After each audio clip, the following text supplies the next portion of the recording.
dulu ya ada ketua organisasi relawannya Pak Jokowi yang belum dapat jabatan, lalu mengatakan ini organisasi akan saya bubarkan loh.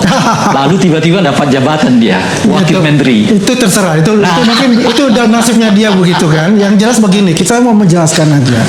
Tadi bahwasannya apa yang dikatakan tadi masalah komisaris, satu lagi mengenai argumennya makin sedikit soal ijazah Pak Makin Jokowi menipis. itu makin menipis. Saya rasa tidak akan menipis untuk itu. Karena begini, ijazah itu benar-benar asli dan sudah dicek di lapor.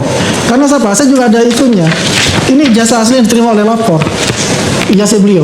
Dan ini dicek sama lapor. Maka dibilang otentik. Ini ada. Gitu.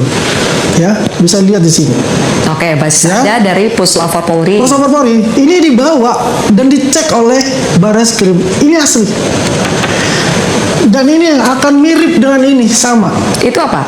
Ini adalah ijazah dari Mas Sigit dan saya sudah dapat izin dari beliau. Siapa beliau ini? Beliau ini adalah teman masuk tahun 80 di Fakultas Kehutanan yang sama dan lulus bersama-sama juga. Gitu loh, dengan Pak Jokowi. Ya, kalau dia ini 1132 kalau nggak salah, Pak Jokowi 1120 nomor registernya. Jadi maksud Anda membawa Jadi ijazah saya ini membawa ini. Tunggu dulu. Apa yang ditampilkan Tunggu dulu, dikatakan itu ijazah yang sama dengan yang beredar selama ini enggak? yang beredar ini nggak pernah beredar. Oh iya, artinya sama. Ini ijazah Ini pembanding. sama dengan sini. Ya, Pertama kan- dari sini, saya kasih contoh Ini aja ya. dulu yang dianalisis oleh Roy Suryo kan? Ya, ini dianalisis yang dikatakan palsu. Iya. Padahal ini sama. Pertama, tulisan ini 5 November 85 ini sama. Karena hanya satu orang. Identik satu orang. Ini scan langsung ya dari jasa yang saya terima dari Mas Edi. Sama semua.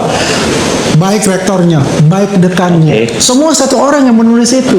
Makanya pertanyaan saya, di mana palsunya? Kalau kita bicara dengan KPU, itu kan diambil oleh KPU kan ada legalisir. Kalau sudah ada legalisir, dan ini juga sama kayak begini. Artinya itu adalah aslinya. Dan ada watermarknya di sini. Ini ada watermark. Ada watermarknya semua. Ini nggak bisa dibantahkan gitu loh. Kenapa Pak Jokowi hanya ingin nanti membukanya itu di pengadilan gitu loh. Apakah ada yang melihat? Ada juga wartawan-wartawan di rumah Bapak juga melihat pada saat itu. Kan begitu. Jadi di mana menipisnya? Melihat juga. Berkali-kali malah. Makanya saya bilang di mana menipisnya gitu.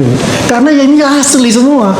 Ini bisa dipertanggungjawabkan nanti di pengadilan. Bang Rey coba ditanggapi dulu. Yang mana? Yang mana tipisnya katanya itu semua Nah, udah ada buktinya. Kalau argumen mereka kuat, bayangan saya mereka nggak bawa ini ke polisi, dan bayangan saya ini juga udah selesai karena masyarakat nggak ada yang percaya pada dugaan adanya kepalsuan ijazah ini. Karena masyarakat banyak yang Karena percaya. argumennya itu aja, sementara argumen yang menyebut bahwa ada dugaan kepalsuan ijazah ini waktu demi waktu bertambah. Itu kan versinya Oh Roy. iya, tentu saja Ah, versinya. iya, itu versinya Rai. Kan Itu kalau kita versinya tanya kepada saya. masyarakat yang sudah Gimana disurvei, sih? itu rata-rata Makanya 70% karena ke atas. argumennya makin sedikit, Iya kan? tapi ini makin kelihatan makin banyak orang yang tertarik dengan isu ini. Anda bisa bayangkan setahun loh. Isu ini terus menerus dan waktu demi waktu makin disambut oleh publik. Gitu kira-kira kan? Makanya salah satu cara untuk menyelesaikannya adalah bawa ke polisi. Bawa ke polisi, dan Bang Firman, pasal-pasal yang dikenakan oleh polisi sudah sesuai dengan apa yang dilaporkan. Ya, jadi sedari awal dalam laporan itu kan disampaikan pasal 27, 32, dan 35. Boleh ditampilkan lagi ya, teman-teman, grafis pasal yang Kemudian dikenakan. 310, 311 ya. Dan hari ini memang itu senyatanya diberikan terutama kepada 3 tersangka ya, RS, RE. Oke teman-teman, kembali lagi bersama saya di channel video ini. Mari kita lihat tanggapan netizen mengenai kasus dugaan ijazah palsu Joko Widodo. Nah, berdasarkan perbandingan dengan ijazah asli lulusan UGM tahun 1985 dan analisis teknis, ditemukan banyak perbedaan jelas yang membuktikan dokumen Jokowi tidak sama persis dengan standar resmi saat itu. Perbedaan yang utamanya, pertama, bentuk huruf dan font. Huruf seperti A pada kata sarjana, bentuknya aneh mencolok, tidak sama dengan pola cetak standar UGM 1985. Font yang dipakai juga belum ada di tahun 80-an. 2. Posisi dan tata letak. Jarak tulisan, posisi logo UGM, letak nomor seri, dan tanda tangan rektor bergeser jauh, tidak sejajar dan tidak sama persis dengan 3 ijazah asli pemanding nomor urut 115, 116, 1117, sedangkan nomor Jokowi 1120 seharusnya identik persis. Yang ketiga, kualitas cetak dan kertas. Kertasnya tidak seperti standar peruri, cetakan buram, ada bercak tinta tidak wajar, tidak ada tanda air atau garis, pengaman yang jelas saat diuji teknik ELA, hasilnya rusak, tidak ada jejak cetak asli. 4. Ada 6 versi berbeda. Sampai sekarang sudah beredar 6 versi ijazah Jokowi yang semuanya beda.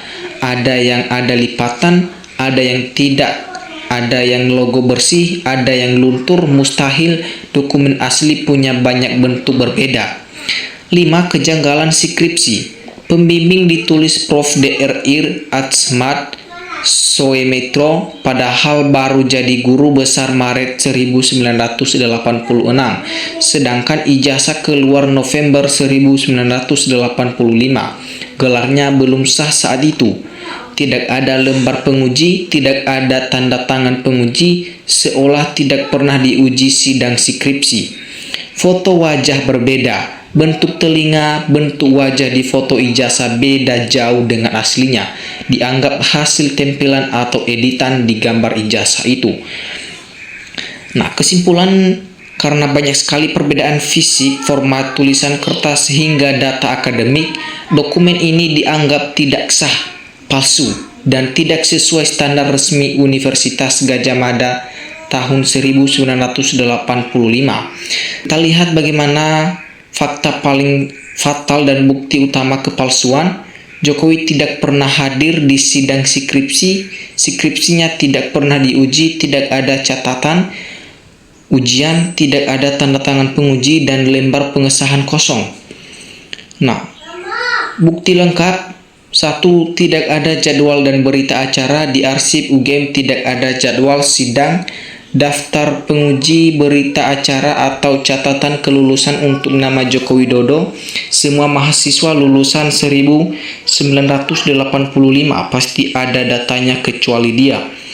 Pembimbing sendiri menyangkal, disebut pembimbing Prof. Ahmad Soemitro, tapi gelar profesor baru dia dapat Maret 1986, sedangkan ijazah keluar November 1985. Saat itu dia belum berhak menguji.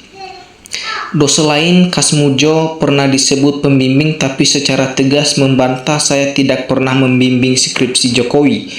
Tidak ada lembar pengesahan penguji di skripsi asli, pasti ada tanda tangan 3-4 dosen penguji. Di milik Jokowi kosong, hanya nama pembimbing saja, tidak sah secara akademik. 4. Alasan asli belum memenuhi syarat. Mantan Rektor UGM Prof. Sofyan Effendi jelaskan, nilai Jokowi IPK di bawah 2 tidak cukup syarat, tidak boleh mengajukan skripsi. Dia cuma lulus sarjana muda BSc, bukan sarjana S1. Tidak pernah ikut wisuda. Tidak ada foto, daftar nama, atau bukti dia wisuda bersama angkatan 1985. Semua teman seangkatan ingat jelas, Jokowi tidak ada di acara itu. Nah, mari kita lihat, karena tidak hadir sidang, tidak diuji, tidak ada pengesahan, maka skripsi tidak sah, tidak ada kelulusan, dan ijazah S1 yang dipajang adalah dokumen palsu buatan tidak resmi. Ya, jadi betul masyarakat tidak percaya lagi kepada keluarga Joko Widodo. Andi Aswan bayaran banyak kayaknya bila mati-matian Jokowi yang pembohong, bisa-bisa Andi juga ikut bohong. Polisi bukan polisi Republik Indonesia, polisi sekarang punya Jokowi. Kami rakyat sudah muak melihat termul-termul ini selalu saja mengatakan ijazah Jokowi asli, padahal mereka nggak pernah melihatnya, sementara Jokowi mengatakan akan memperlihatkan ijazahnya di pengadilan. Tapi setiap dipanggil ke pengadilan nggak pernah hadir. Seharusnya Jokowi diseret saja ke pengadilan untuk membawa ijazahnya yang asli. Gerah kami rakyat melihat proses hukum di negara ini. Masalah selembar ijazah saja sudah bertahun-tahun nggak selesai-selesai. Ini aparat hukum yang bodoh atau Jokowi yang pintar? Itu bukan ijazah Jokowi yang ditunjukkan, Andi Azwan. Tak bernilai di pengadilan. Azwan tidak punya legalitas untuk menyatakan bahwa ijazah Jokowi asli. Dia hanya untuk melindungi Jokowi dari kebohongan-kebohongan yang pernah dilakukan selama menjadi penguasa. Kalau zaman Orba tidak ada anak PKI yang sekolah di perguruan tinggi negeri. Kuasa hukum dan termul-termul bercakap bohong. Insya Allah diazab dan terima karmanya yang maha kuasa. Pengacara Raja Jawa aslinya berbohong, tidak tahu malu. Sampai kapan selesai kasus ijazah ini? Andi ikut turut serta mendukung pemalsuan ijazah harus kena sanksi pidana. Nah, siapapun yang terbukti berbohong secepatnya diproses. Andi Azwan termul apapun tetap membela dengan dalil sesuai pendapatnya. Mumpung Jokowi masih punya uang buat bayar semua termul dan kuasa hukum. Sulit, semua manusia banyak yang pembohong, gak takut diomil akhir nanti masuk neraka.